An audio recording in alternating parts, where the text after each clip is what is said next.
I love YouTube. You know what I love the most? And I've said it time and time again, like on my Facebook. The best thing about YouTube is all the friends I've made. Yeah. Literally, the lifelong I mean, friends that that is I've literally made. why we are in this room together. Exactly. Like, I stumbled upon, I'm trying to remember exactly. I stumbled upon your stuff. I can't remember exactly how. I wonder if it was through 8-Bit Eric, because I know I stumbled to him through the Game Chasers, and the Game Chasers That's through how I found Pat. Eric. And, it's just like this rabbit hole, right? And so somehow I came across your stuff. And I was like, this guy lives, I mean, that's a San Antonio location. Like, I just can see him going to a place that I like kind of recognize. And I'm like, wonder who this guy is. And I was watching your vids, and I remember talking to who was then my girlfriend, now my wife. Like, hey, I might try to meet up with this OK Chief guy. Like, I see him at the same areas, and I'm sure I'll run into him eventually. And yeah, man, I mean, through YouTube you meet so many cool people, and conventions are like this hub of like analog conversation. You get to see everyone all interacting and in person. And The best part for me joining first on YouTube was the conventions. Like my first convention, I was in awe of all the people that I got to meet at my very first convention, which was SGC 2012 or 13. I was there. Were you there? Yep. Because I went to go see the Game Chasers at their panel. Yeah. And the Game Chasers knew Pat, and Pat was there. And then through Pat, I met the gaming historian, and I met AVGN. Awesome. We all went to go eat dinner. That's right. At the barbecue restaurant downtown Dallas. It was crazy. It was like, here am I only had, like, at the time, I only had 1,200 subscribers. And I'm eating dinner with Mike Mattei and AVGN and Gaming Historian and Pat and 8-Bit Eric and the Game Chasers. I'm just like surrounded by all this YouTube talent. And here I'm the loneliest guy down there. I'm like 1,200 subscribers. Like, I got nothing. And here I am, But subscriber count, I mean, while but none of that matters because we're all friends. Exactly. Like, none of that matters. Some of the best content has such small subscriber count. And I'm like, why? This? A lot of people don't get that chance. Is so good. But people look at the numbers. People look at those numbers for some reason, and that it's whatever. I've been stuck at 20, whatever I'm at for a whole year, and it's like it hasn't gone up or down. I haven't put any content out, but it's sad that people look at it like that. And don't get me wrong, it's not every channel. It's not like that for every channel, but for the most part, if some people see the numbers aren't high enough for some reason, they're not good enough to be subscribed to. Mm-hmm. Like, I've seen that. I've seen comments on like that, and it's wrong to think of stuff doing ridiculous. Stuff like that. It's ridiculous. People's content is good, and you should watch it. Yeah, that's what I do. I constantly go on Facebook and ask people. That's one of my favorite content creators, like 1,000 to 2,000 subs or less. But hey, I wanted to bring this on. So 2013 SGC, right? Right. That was the first time you met AVGN. Mm-hmm. Same here. And it was like this... I saw you there. Yeah. No. We kind of knew each other, and we kind of hung out. That's where you gave me this... the postcard. The postcard with Machine Games. Yes, I still got that. It was like your advertisement. Yeah, it was. It was fun. You were handing that out to people. Yeah. I remember that. Yeah, it was a good networking time, and it was... I met some cool people through that, and got some feedback from that, and that was fun. But meeting AVGN, it was like meeting, it's like, I can't remember the exact saying, but it's like something about meeting your heroes can be dangerous. And I don't think I got enough of a chance for that to happen. So I didn't really get to talk to him more than a brief second. He was just finishing a panel, and I was getting stuff signed. And so I was like, I want to get him to sign this thing real quick. I don't really want to wait in line for 2 hours tomorrow. And he was nice enough to do that right after the panel. And I was like, what am I going to say to AVGN? Like, I've watched all of his stuff. He's so good. I'm like, I've shared this with a friend. It's been like 2 years, and now I'm finally seeing this guy in person, and it's just kind of surreal, right? And I say the stupidest thing. I say, what? I'm like, oh, you're awesome. That's it? I say something ridiculous, like something so dumb that I'm like, because I didn't have anything prepared. I didn't think of anything. I thought it would just be like, hey man, I really appreciate your content and it's really cool and it kind of got me started in the scene and you can't say that though when you meet that. your. Not just I don't want to say like, idol, but your one sentence thing. Right. But I couldn't even like formulate that. I know was what you just mean. like, can you sign this? Like it's awesome, and I think I like.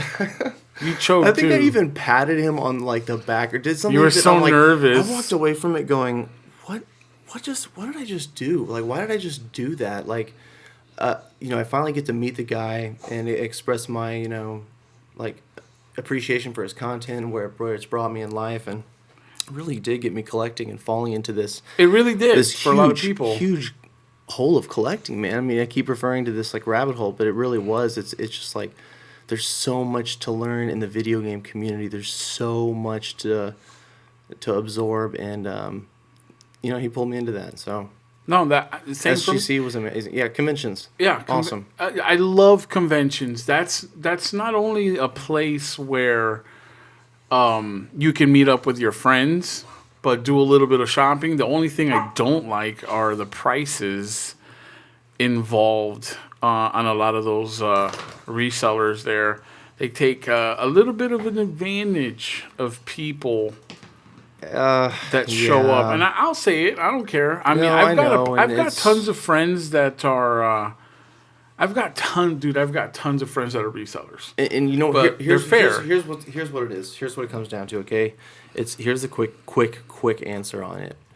Capitalism, if it period. If it didn't sell, they wouldn't price it at that. If they went there and they kept their prices whatever it was and it didn't ever sell and they never negotiated, they would rethink and go, you know what, that was a bad idea. I did not sell enough at all.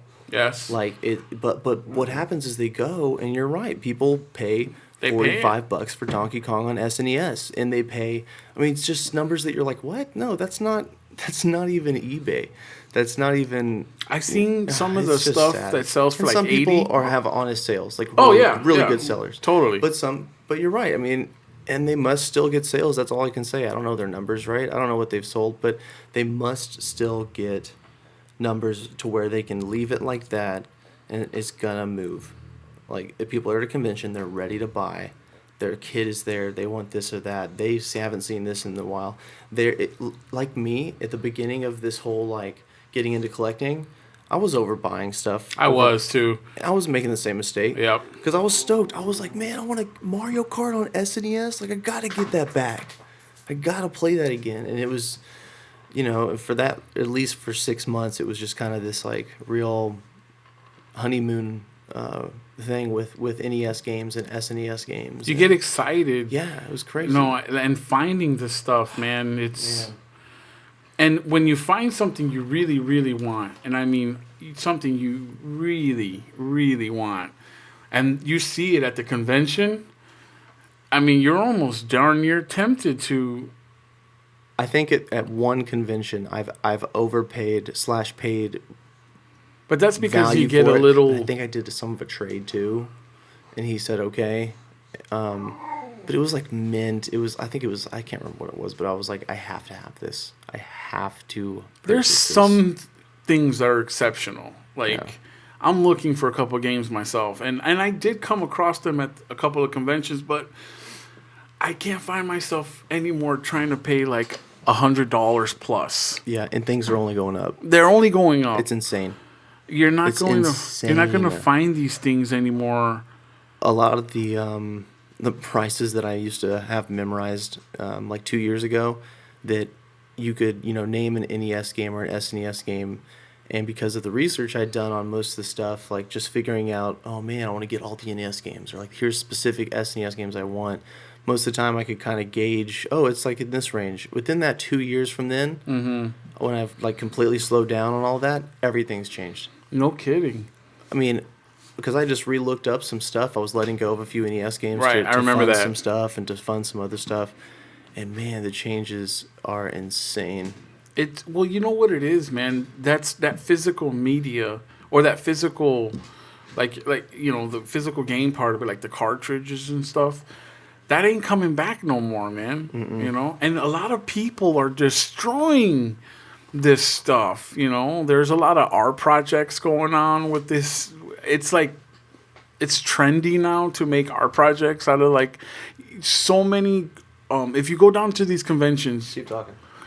You will know or see a lot of these old controllers or consoles being used, recycled for other things. Like, I've seen a GameCube being recycled as an ashtray. Like, they gutted it out and they put like a metal plate or something so that you can ash your cigarettes inside of it. You know, and controllers are now like decor, you know. And speaking of decor, yeah, I was about to point it out. You know, that stuff isn't being produced anymore. You know what I mean? So I guess people are now looking at it as like, you know, this there ain't coming back, so we got to charge as much as we can. You know, and that's what it's coming down to at conventions, man. Like, these prices are just insane. Yeah. You almost got to go with your tax money